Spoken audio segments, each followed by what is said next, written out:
Doctor ಪತ್ನಿಯನ್ನೇ ಕೊಂದಂತಹ doctor ಪ್ರತಿರಾಯ ಅಂಧರಾಗಿದ್ದಾರೆ. ಬರೋಬ್ಬರಿ 6 ತಿಂಗಳ ಹಿಂದಿನ ಕೊಲೆಯ ಘೋರ ರಹಸ್ಯ ಇದೀಗ ರಿವೀಲ್ ಆಗಿದೆ. ಪವರ್ ಟಿವಿಯಲ್ಲಿ ಈ ಕ್ಷಣದ ಸೂಪರ್ ಎಕ್ಸ್ಕ್ಲೂಸಿವ್ ಸ್ಟೋರಿ ಇದು. ಡಾಕ್ಟರ್ ಪತ್ನಿಯನ್ನೇ ಕೊಂದಿರ್ತಾನೆ, ಆತನು ಕೂಡ ಡಾಕ್ಟರ್ ಆಗಿರ್ತಾನೆ. ಬರೋಬ್ಬರಿ 6 ತಿಂಗಳ ಹಿಂದಿನ ಕೊಲೆಯ ಘೋರವಾದಂತಹ ರಹಸ್ಯ ಇದೀಗ ರಿವೀಲ್ ಆಗಿದೆ. ಪವರ್ ಟಿವಿಯಲ್ಲಿ ಈ ಕ್ಷಣದ ಸೂಪರ್ ಎಕ್ಸ್ಕ್ಲೂಸಿವ್ ಸ್ಟೋರಿ. ಹೆಂಡತಿಯನ್ನ ಕೊಂದು ನಾಟಕ ಆಡಿರ್ತಾನೆ ಡಾಕ್ಟರ್ ಮಹೇಂದ್ರ ರೆಡ್ಡಿ. ವಿಕ್ಟೋರಿಯಾ ಆಸ್ಪತ್ರೆಯಲ್ಲಿ ಫೆಲೋಶಿಪ್ ಅನ್ನ ಮಾಡ್ತಾ ಇದ್ದ ಈತ. ಮದುವೆಯಾಗಿ 6 ತಿಂಗಳಿಗೆ ಉಸಿರನ್ನ ನಿಲ್ಲಿಸಿದ್ದಾನೆ ಡಾಕ್ಟರ್ ಗಂಡ. ಕೆಲವೇ ದಿನಗಳಲ್ಲಿ ಹೆಂಡತಿಯನ್ನ ಕೊಂದಿರ್ತಾರೆ. ನೋಡಿ ಎಷ್ಟು ಮುದ್ದಾಗಿರುವಂತಹ ವೈಫು. ಆಕೆ ಕೂಡ ವೈದ್ಯ ಆಗಿದ್ದಾಳೆ, ಆತನೂ ಕೂಡ ವೈದ್ಯ. ಇಬ್ರು ಚೆನ್ನಾಗಿ ಓದ್ಕೊಂಡಿದ್ರು, ಆರಾಮಾಗಿ ದುಡ್ಕೊಂಡು ಎಷ್ಟು ಚೆನ್ನಾಗಿ ಬಾಳ್ವೆಯನ್ನ ನೆಲೆಸ್ಬೋದಾಗಿತ್ತು. ಹೆಂಡತಿನ ನೋಡಿ ಎಷ್ಟು ಮುದ್ದಾಗಿರುವಂತಹ ಹೆಂಡತಿ ಇದ್ಲು. ಜೊತೆಗೆ ಇಬ್ರು ಕೂಡ ವೃತ್ತಿಯಲ್ಲಿ ಡಾಕ್ಟರ್ಸ್ ಆಗಿದ್ರು. ಎಷ್ಟು ಅಂದದ ಚಂದದ ಜೀವನವನ್ನ ನಡೆಸಬಹುದಾಗಿತ್ತು. ಆದ್ರೆ ನೋಡಿ, ಹೆಂಡತಿಯನ್ನ ಕೊಲೆ ಮಾಡಿದ್ದಾರೆ. ಈ ಒಂದು ವಿಚಾರ ಇದೀಗ ರಿವೀಲ್ ಆಗಿದೆ. ನೋಡಿ, ಮಾರತಹಳ್ಳಿಯಲ್ಲಿ ವೈದ್ಯ ಕೃತಿಕಾ ರೆಡ್ಡಿಯ ಸಾವಿಗೆ ಬಿಗ್ ಟ್ವಿಸ್ಟ್ ಸಿಕ್ಕಿದೆ. ಗ್ಯಾಸ್ಟ್ರಿಕ್ ನಿವಾರಣೆಗೆ ಔಷಧಿಯನ್ನ ನೀಡಿರ್ತಾನೆ ಗಂಡ ಡಾಕ್ಟರ್ ಮಹೇಂದ್ರ ರೆಡ್ಡಿ. 3 ದಿನಗಳ ಕಾಲ ಕಾಲಿಗೆ ಐವಿಯನ್ನ ನೀಡಿರ್ತಾನೆ ಗಂಡ ಮಹೇಂದ್ರ ರೆಡ್ಡಿ. ಚಿಕಿತ್ಸೆಗೋಸ್ಕರ ಪತ್ನಿ ಕೃತಿಕಾ ರೆಡ್ಡಿಯನ್ನ ಖಾಸಗಿ ಆಸ್ಪತ್ರೆಗೆ ಆತ ದಾಖಲು ಮಾಡಿರ್ತಾನೆ. 72 ಗಂಟೆಗಳ ಫಾಸ್ಟಿಂಗ್ ಟೆಸ್ಟ್ ಚಿಕಿತ್ಸೆಗೆ ಅಂತ ಹೇಳಿ ಸಲಹೆಯನ್ನ ಕೂಡ ನೀಡಿರ್ತಾರೆ. ಆದ್ರೆ 36 ಗಂಟೆ ಒಳಗಾಗಿ ಡಿಸ್ಚಾರ್ಜ್ ಮಾಡಿಸ್ಕೊಂಡು ಹೋಗಲಾಗಿರುತ್ತೆ. ಐವಿ ಕ್ಯಾನ್ವಲ್ ಡಾಕ್ಟರ್ ಮಹೇಂದ್ರನೇ ಕಾಲಿಗೆ ಚುಚ್ಚಿರ್ತಾನೆ. ಕಳೆದ 23/4/2025ನೇ ತಾರೀಕು ಮೃತಪಟ್ಟಿರ್ತಾರೆ ಡಾಕ್ಟರ್ ಕೃತಿಕಾ ರೆಡ್ಡಿ. ಭಾರತಹಳ್ಳಿಯ ಮುನೆಕೊಳವಿನಲ್ಲಿ ಆಗಿರುವಂತಹ ಘಟನೆ ಇದು. ಇಲ್ಲಿ ವಾಸ ಆಗಿರ್ತಾರೆ ಇಬ್ರು ಕೂಡ. ಮುನೆಕೊಳಲು ಇಲ್ಲಿ ದಂಪತಿಗಳಿಬ್ರು ಕೂಡ ವಾಸ ಆಗಿರ್ತಾರೆ. ಇಬ್ರು ಕೂಡ ಅಂದ ಚಂದದ ಜೀವನವನ್ನ ಕೂಡ ನಡೆಸ್ಕೊಂಡು ಹೋಗ್ಬೋದಾಗಿತ್ತು. ಡಾಕ್ಟರ್ ಕೃತಿಕಾ ರೆಡ್ಡಿ ಜೊತೆಗೆ ಡಾಕ್ಟರ್ ಮಹೇಂದ್ರ ರೆಡ್ಡಿ ಇಬ್ರು ಕೂಡ ಚೆನ್ನಾಗಿ ಓದ್ಕೊಂಡಿರುವಂಥವ್ರು. ಒಂದೊಳ್ಳೆ ಕಡೆ ಕೆಲಸವನ್ನ ಕೂಡ ಮಾಡಿಕೊಂಡು ಆರಾಮಾಗಿ ಲೈಫನ್ನ ಕೂಡ ಲೀಡ್ ಮಾಡಬಹುದಾಗಿತ್ತು. ಅದೇನು ದುರಾಸೆ ಬಿತ್ತೋ ಏನೋ ಈ ಪತಿ ಮಹಾಶಯಂಗೆ. ನೋಡಿ, ಹೆಂಡತಿಯನ್ನ ಕೊಲೆ ಮಾಡಿರುವಂಥದ್ದು, ಅದು ಕೆಲವೇ ದಿನಗಳಲ್ಲಿ. 6 ತಿಂಗಳಾಗಿದೆ ಕೊಲೆ ಮಾಡಿ. ಮದುವೆ ಆಗಿಯೂ ಕೂಡ 6 ತಿಂಗಳಾಗಿರುವಂಥದ್ದು. ಸೊ ಮದುವೆ ಆದಂತಹ ಒಂದಿಷ್ಟು ದಿನಗಳಲ್ಲೇ ಆಕೆಯನ್ನ ಆತ ಕೊಲೆ ಮಾಡಿರ್ತಾನೆ. ಆ ಒಂದು ರೋಚಕವಾದಂತಹ ವಿಚಾರ ಏನಿದೆ, ಕೊಲೆಯ ಘೋರವಾದಂತಹ ರಹಸ್ಯ ಇದೀಗ ರಿವೀಲ್ ಆಗಿದೆ. ವಿಕ್ಟೋರಿಯಾ ಆಸ್ಪತ್ರೆಯಲ್ಲಿ ಫೆಲೋಶಿಪ್ ಅನ್ನ ಮಾಡ್ತಾ ಇದ್ದ ಈತ ಮಹೇಂದ್ರ ರೆಡ್ಡಿ. ಗುಂಜೂರಿನ ಮುನಿರೆಡ್ಡಿ ಅದ್ದೂರಿಯಾಗಿ ಮದುವೆಯನ್ನ ಮಾಡಿಕೊಟ್ಟಿರ್ತಾರೆ ಪಾಪ. ಮದುವೆ ವೇಳೆ ವರೋಪಚಾರ ಅಂತ ಹೇಳಿ ಆರ್ಥಿಕ ಸಹಾಯವನ್ನು ಕೂಡ ಮಾಡಿರ್ತಾರೆ. ಆಸ್ಪತ್ರೆ ತೆರೀಬೇಕು ಅಂತ ಹೇಳಿ ಹೆಂಡತಿಗೆ ಹಣಕ್ಕೆ ಡಿಮ್ಯಾಂಡ್ ಅನ್ನ ಕೂಡ ಮಾಡ್ತಿದ್ದಂತೆ ಈತ. ಅದಕ್ಕಾಗಿ ಒಂದು ಕ್ಲಿನಿಕ್ ಕೂಡ ಓಪನ್ ಮಾಡಿಕೊಟ್ಟಿರ್ತಾರೆ. ಮಹೇಂದ್ರ ಕೃತಿಕಾ ದಂಪತಿ ಇಬ್ರು ಕೂಡ ಇದೇ ಕ್ಲಿನಿಕ್ ಅನ್ನ ನಡೆಸ್ತಾ ಇರ್ತಾರೆ. ಇಬ್ರು ಕೂಡ ವೈದ್ಯರಾಗಿರ್ತಾರೆ. ಜೊತೆಗೆ ಮಾವ ಏನೇನು ಸಹಾಯ ಮಾಡಬಹುದು ಅಳಿಯನಿಗೆ ಎಲ್ಲ ಸಹಾಯವನ್ನು ಕೂಡ ಮಾಡಿರ್ತಾರೆ. ಮದುವೆ ಸಂದರ್ಭದಲ್ಲಿ ನೋಡಿ, ವರೋಪಚಾರ ಅಂತ ಹೇಳಿ ಒಂದಿಷ್ಟು ಆರ್ಥಿಕ ಸಹಾಯವನ್ನು ಕೂಡ ಮಾವ ಮುನಿರೆಡ್ಡಿಯವರು ಮಾಡಿರ್ತಾರೆ. ಅದ್ದೂರಿಯಾಗಿ ಮದುವೆ ಮಾಡಿಕೊಟ್ಟಿರ್ತಾರೆ ಗುಂಜೂರಿನಲ್ಲಿ. ಜೊತೆಗೆ ಆಸ್ಪತ್ರೆ ತೆರಿಬೇಕು ಅಂತ ಹೇಳಿ ಹೆಂಡತಿಗೆ ಆಗಾಗ ಹಣಕ್ಕೆ ಆತ ಡಿಮ್ಯಾಂಡ್ ಅನ್ನ ಹಿಡ್ತಾ ಇದ್ದಂತೆ. ಜೊತೆಗೆ ನೋಡಿ, ಒಂದು ಕ್ಲಿನಿಕ್ ಕೂಡ ಓಪನ್ ಮಾಡ್ಕೊಂಡಿರ್ತಾರೆ ಇಬ್ರು ಕೂಡ. ಜೊತೆಗೆ ಆ ಒಂದು ಕ್ಲಿನಿಕ್ನಲ್ಲಿ ಇಬ್ರು ಕೂಡ ಕೆಲಸವನ್ನ ಮಾಡ್ತಾ ಇರ್ತಾರೆ. ಕ್ಲಿನಿಕ್ ಸಾಲದು ಅಂತ ನಾನು ದೊಡ್ಡದಾಗಿ ಆಸ್ಪತ್ರೆ ತೆರಿಬೇಕು ಅಂತ ಹೇಳಿ ಹಣಕ್ಕೆ ತೆರಿಬೇಕಾದ್ರೆ ಈತ ತೆರಿಬೇಕು. ಯಾಕೆ ಹೆಂಡತಿಗೆ ಡಿಮ್ಯಾಂಡ್ ಅನ್ನ ಮಾಡಬೇಕು? ಮಹೇಂದ್ರ ರೆಡ್ಡಿ ಪತ್ನಿ ಡಾಕ್ಟರ್ ಕೃತಿಕಾ ರೆಡ್ಡಿ ಆಸ್ಪತ್ರೆಯಲ್ಲಿ ಮೃತಪಟ್ಟಿದ್ರು. ಮಾರತಹಳ್ಳಿ ಠಾಣೆಯಲ್ಲಿ UDR ಕೇಸ್ ಕೂಡ ದಾಖಲಾಗಿತ್ತು. ಮರಣೋತ್ತರ ಪರೀಕ್ಷೆ FSL ವರದಿಯಲ್ಲಿ ಕೊಲೆ ಅನ್ನೋದು ದೃಢ ಆಗಿರುತ್ತೆ. ನೋಡಿ, ಬೇರೆ ಯುವತಿಯರ ಜೊತೆಯಲ್ಲಿ ಸಲುಗೆಯನ್ನ ಕೂಡ ಹೊಂದಿರ್ತಾನೆ ಅಂತ ಈತ. ನೋಡಿ, ಒಂದು ಧನ ಪಿಶಾಚಿ ಈತ, ಮತ್ತೊಂದು ಬೇರೆ ಯುವತಿಯರ ಜೊತೆಯಲ್ಲಿ ಸಲುಗೆ ಈತನಿಗೆ. ಪ್ರತಿನಿತ್ಯ ಹೆಂಡತಿ ಡಾಕ್ಟರ್ ಕೃತಿಕಾ ಅವರಿಗೆ ಕಿರುಕುಳವನ್ನ ಕೊಡ್ತಾ ಇದ್ದಂತೆ. ಮಾರತಹಳ್ಳಿ ಪೊಲೀಸರು ಆರೋಪಿ ಮಹೇಂದ್ರ ರೆಡ್ಡಿಯ ಬಂಧನ ಮಾಡಿದ್ದಾರೆ. ಪತ್ನಿಗೆ ಅನಸ್ತೇಶಿಯಾ ಕೊಟ್ಟು ಸಾಯಿಸಲು ಪ್ರಯತ್ನವನ್ನ ಮಾಡಿತಾ ಇದ್ದ. ಮರಣದ ನಂತರವಾಗಿ ಪೋಸ್ಟ್ ಮಾರ್ಟಮ್ ಬೇಡ ಅಂತ ಹೇಳಿ ಕೂಡ ಪಟ್ಟು ಹಿಡಿದಿದ್ದಂತೆ. ಯಾಕೆಂದ್ರೆ ತನ್ನ ಬುದ್ಧಿ ಎಲ್ಲ ಗೊತ್ತಾಗ್ಬಿಡುತ್ತಲ್ಲ, ವಿಚಾರಗಳೆಲ್ಲ ಗೊತ್ತಾಗ್ಬಿಡುತ್ತೆ ಅನ್ನುವಂತಹ ಕಾರಣವಾಗಿ ಈತ ಕೂಡ ಡಾಕ್ಟರ್ ಅಲ್ವಾ, ಏನೆಲ್ಲ ಮಾಡಬಹುದು. ಡಾಕ್ಟರ್ ಆ ಒಂದು ಜ್ಞಾನ ಏನಿದೆ, ವೈದ್ಯಾಗಿ ಆ ಜ್ಞಾನ ಏನಿದೆ, ಅವೆಲ್ಲವನ್ನು ಕೂಡ ಈ ರೀತಿಯಾಗಿ ಬಳಸ್ಕೊಂಡಿರ್ತಾನೆ ಆತ. ಹೆಂಡತಿನ ಕೊಲೆ ಮಾಡೋದು, ಅದು ಗೊತ್ತಾಗದೇ ಇರೋ ರೀತಿಯಾಗಿ ಏನು ಮಾಡ್ಬೋದು. ಜೊತೆಗೆ ಪೋಸ್ಟ್ ಮಾರ್ಟಮ್ ಮಾಡೋಣ ಅಂದಾಗಲೂ ಕೂಡ ಬೇಡ ಅಂತೇಳಿ ಅದನ್ನು ತಡೆದಿದ್ದಂತೆ ಈತ. ಇದೇ ವಿಚಾರಕ್ಕೆ ಸಂಬಂಧಪಟ್ಟ ಹಾಗೆ ಹೆಚ್ಚಿನ ಮಾಹಿತಿಯನ್ನು ಕೂಡ ನೀಡ್ತಾ ಹೋಗ್ತಾರೆ ನಮ್ಮ ಪ್ರತಿನಿಧಿ ವೆಂಕಟೇಶ. 6 ತಿಂಗಳ ಹಿಂದೆ ಆದಂತಹ ಕೊಲೆ ಇದೀಗ ಹೇಗೆ ಗೊತ್ತಾಯಿತು? ಏನಿದೆ ಮಾಹಿತಿ ಕಂಪ್ಲೀಟ್ ಆಗಿ?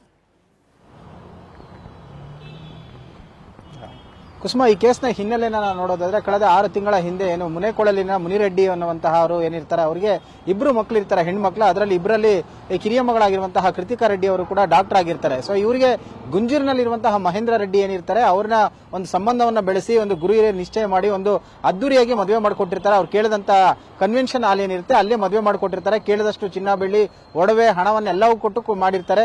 ದಿನ ಕಳೆದಂತೆ ಕೂಡ ಈತ 4 ತಿಂಗಳಲ್ಲಿ ಎಲ್ಲವೂ ಚೆನ್ನಾಗೇ ಇರ್ತದೆ. ಆರಂಭದಲ್ಲಿ ಈತ ಏನು ವಿಕ್ಟೋರಿಯಾ ಆಸ್ಪತ್ರೆಯಲ್ಲಿ ಒಂದು ಕೆಲಸವನ್ನು ಮಾಡ್ತಿರ್ತಾನೆ. ಮುಂದೆ ಡಾಕ್ಟರ್ ಆದ್ಮೇಲೆ ಏನೋ ಒಂದು ಕ್ಲಿನಿಕ್ ಅನ್ನು ಇಟ್ಕೊಳ್ಬೇಕು, ಆಸ್ಪತ್ರೆಯನ್ನು ಮಾಡಬೇಕು. ಹಾಗಾಗಿ ನಿಮ್ಮ ತಂದೆಯ ಬಳಿ ಹಣವನ್ನ ತೆಗೆದುಕೊಂಡು ಬಾ ಅಂತ ಹೇಳಿ ಅಲ್ಲಿಂದ ಶುರು ಮಾಡ್ತಾನೆ ಆತ ಕಿರುಕುಳ ಕೊಡೋದಕ್ಕೆ. ಆಕೆಯು ಕೂಡ ತನ್ನ ತಂದೆಗೆ ಹೇಳಿ ಅದಾದ ಬಳಿಕ ಅವರೇ ಒಂದು ಕ್ಲಿನಿಕ್ ಅನ್ನು ಕೂಡ ಮಾಡಿಕೊಟ್ಟಿರ್ತಾರೆ. ಅದರಲ್ಲಿ ಇಬ್ರು ಕೂಡ ಡಾಕ್ಟರ್ಗಳಾಗಿ ಕೆಲಸವನ್ನು ಮಾಡ್ತಿರ್ತಾರೆ. ಹೀಗೆ ಇರಬೇಕಾದ್ರೆ ಮಗಳು ವಿದೇಶಕ್ಕೆ ಹೋಗಬೇಕು ಅಂತ ಹೇಳಿ ಒಂದು ಅವಕಾಶ ಬರುತ್ತೆ ಆಕೆ. ಆದ್ರೆ ಈತ ಕಳಿಸೋದಿಲ್ಲ, ಬದಲಾಗಿ ಹೆಂಡತಿಯನ್ನ ತನ್ನ ಹತೋಟಿಯಲ್ಲೇ ಇಟ್ಕೊಳ್ಳೋ ಒಂದು ಪ್ರಯತ್ನ ಮಾಡ್ತಾನೆ. ದಿನ ಕಳೆದಂತೆ ಕೂಡ ಆಕೆಗೆ ಮಾನಸಿಕವಾಗಿ ಹಿಂಸೆ ಕೊಡುವಂತದ್ದು, ಹಲ್ಲೆ ಮಾಡುವಂತದ್ದನ್ನ ನಿರಂತರವಾಗಿ ಕೂಡ ಮಾಡ್ತಾ ಇರ್ತಾನೆ. ಆದ್ರೆ 21ನೇ ತಾರೀಕು ಆಗಾಗೆ ಸಾಮಾನ್ಯವಾಗಿ ಗ್ಯಾಸ್ಟ್ರಿಕ್ ಸಮಸ್ಯೆಯಿಂದ ಬಳಲ್ತಾ ಇರ್ತಾಳೆ. ಆಗ ಆತನ ಬಳಿ ಹೇಳದಂತ ವೇಳೆಯಲ್ಲಿ ಆತ ಈ ಕ್ಯಾನ್ಯುಯಲ್ ಎನ್ನುವಂತಹ ಒಂದು ಔಷಧಿಯನ್ನು ಕೊಡ್ತಾನೆ.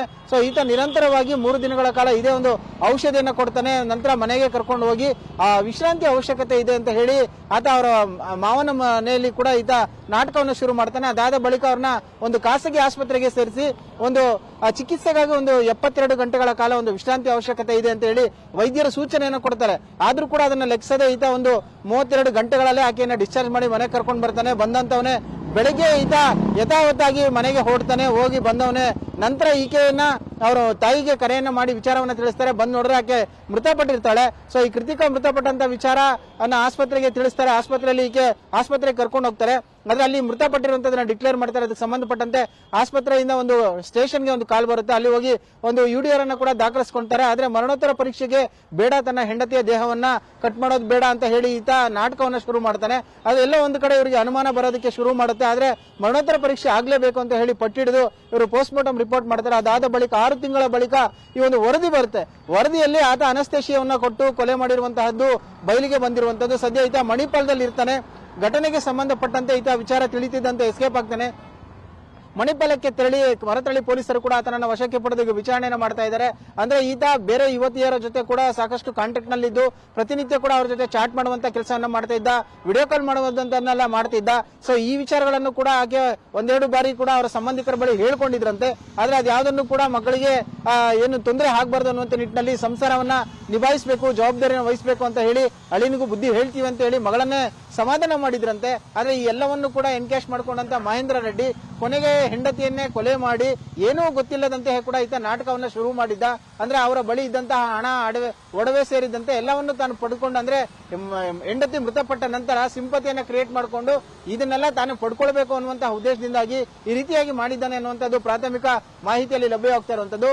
ಸದ್ಯ ಈಗ ಮಾರತಹಳ್ಳಿ ಪೊಲೀಸರು ಕೂಡ ಅವನನ್ನ ವಶಕ್ಕೆ ಪಡೆದು ವಿಚಾರಣೆ ಮಾಡುವಂತ ಕೆಲಸವನ್ನ ಮಾಡ್ತಾ ಇದ್ದಾರೆ. ಅವರ ತಂದೆ ಅಂದ್ರೆ ಕೃತಿಕಾ ಅವರ ತಂದೆ ತಾಯಿ ಕೂಡ ಹೇಳ್ತಾ ಇರುವಂತಂದ್ರೆ ಇಂತಹ ಕೊಲೆ ಆರೋಪಿಗಳೇನಿದ್ದಾರೆ ಇವರಿಗೆ ಸರಿಯಾದ ಶಿಕ್ಷೆ ಆಗ್ಬೇಕು. ಯಾಕಂದ್ರೆ ನಂಬಿಕೆ ದ್ರೋಹ ಮಾಡಿ ಈ ರೀತಿಯಾಗಿ ಮಾಡಿದ್ದಾನೆ. ಕೇಳಿದಷ್ಟು ಹಣ, ಒಡವೆ ಎಲ್ಲವನ್ನು ಕೊಟ್ಟು ಜೊತೆಗೆ ಅವ್ರು ಕೇಳಿದಂತ ಜಾಗದಲ್ಲೇ ಮದುವೆಯನ್ನ ಮಾಡಿಕೊಟ್ಟಿದ್ದೇವೆ. ಆದ್ರೆ ಇವತ್ತು ನಮ್ಮ ಮಗಳ ಸಾವಿಗೆ ಕಾರಣವಾಗಿರುವಂತಹ ಈ ಆರೋಪಿಗೆ ಸರಿಯಾದ ಶಿಕ್ಷೆ ಆಗ್ಬೇಕು ಅಂತ ಹೇಳಿ ಅಳಲನ್ನ ತೋಡ್ಕೊಳ್ತಾ ಇರುವಂತದ್ದು ಕುಸುಮ.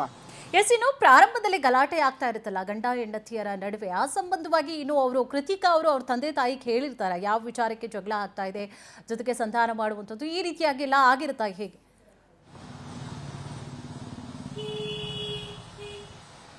ಹೌದು ಕುಸುಮ, ಆರಂಭದಲ್ಲೇ ಈತ ಸಾಕಷ್ಟು ಜಗಳ ತೆಗೆಯೋದಕ್ಕೆ ಶುರು ಮಾಡ್ತಾನೆ. ಅಂದ್ರೆ ಮದುವೆಯಾಗಿ 1-2 ದಿನಗಳ ಕಾಲ ನಾರ್ಮಲ್ ಆಗಿ ಇರ್ತಾನೆ. ಅದಾದ ಬಳಿಕ ದಿನ ಕಳೆದಂತೆ ಕೂಡ ಈತನ ನಾಟಕ ಶುರುವಾಗುತ್ತೆ. ಅಂದ್ರೆ ಲೇಟ್ ಆಗಿ ಬರುವಂತದ್ದು, ಕೇಳಿದಂತ ವೇಳೆಯಲ್ಲಿ ಮೀಟಿಂಗ್ ಇದೆ ಅಲ್ಲಿಗೆ ಹೋಗ್ಬೇಕು ಅಂತ ಹೇಳುವಂತದ್ದು, ಹಣದ ಅವಶ್ಯಕತೆ ಇದೆ ಅಂತ ಹೇಳಿ ಒಂದಲ್ಲ ಒಂದು ಕಾರಣಗಳನ್ನ ಹೇಳ್ತಾ ಈತ ಹೆಂಡತಿ ಹತ್ರ ಅವಾಯ್ಡ್ ಮಾಡುವಂತ ಕೆಲಸವನ್ನ ಮಾಡ್ತಾ ಇದ್ದ, ಜಗಳ ಮಾಡುವಂತದ್ದು. ಆಕೆ ಆರಂಭದಲ್ಲಿ ಏನೋ ಕೆಲಸದ ಒತ್ತಡ ಇರಬಹುದು ಅಂತ ಹೇಳಿ ಕೂಡ ಆಕೆ ನಂಬಿರ್ತಾಳೆ. ಆದ್ರೆ ದಿನ ಕಳೆದಂತೆ ಈತನ ಒಂದೊಂದೇ ಮುಖ ಬಂಡವಾಳ ಬಯಲಾಗ್ತಾ ಬರುತ್ತೆ. ಈ ವಿಚಾರವನ್ನೆಲ್ಲ ಕೂಡ ಹೇಳ್ತಿರ್ತಾರೆ. ಆದ್ರೆ ತಂದೆ ತಾಯಿಗೆ ಮಗಳ ಭವಿಷ್ಯ ತುಂಬಾ ಇಂಪಾರ್ಟೆಂಟ್ ಇರುತ್ತೆ. ಯಾಕಂದ್ರೆ ಇಷ್ಟೆಲ್ಲ ಖರ್ಚು ಮಾಡಿರೋದು ಮಗಳ ಒಂದು ಭವಿಷ್ಯ ಚೆನ್ನಾಗಿರ್ಲಿ, ಆಕೆ ನೆಮ್ಮದಿಯಾಗಿರ್ಲಿ ಅಂತ ಹೇಳಿ ಆಕೆಗೆ ಸಮಾಧಾನ ಮಾಡಿ ಹೇಳಿರ್ತಾರೆ, ಅಳಿಯನ್ಗೆ ಬುದ್ಧಿ ಹೇಳ್ತೀವಿ ಅಂತ. ಆದ್ರೆ ಈತ ಅದನ್ನೇ ಎನ್ಕೇಶ್ ಮಾಡ್ಕೊಂಡು ಪದೇ ಪದೇ ಈ ರೀತಿಯಾಗಿ ಮಾಡ್ತಾ ಇದ್ದ. ಅಂದ್ರೆ ಈತನಿಗೂ ಕೂಡ ಬೇರೆ ಯುವತಿಯರ ಜೊತೆ ಕಾಂಟ್ಯಾಕ್ಟ್ ಇತ್ತು.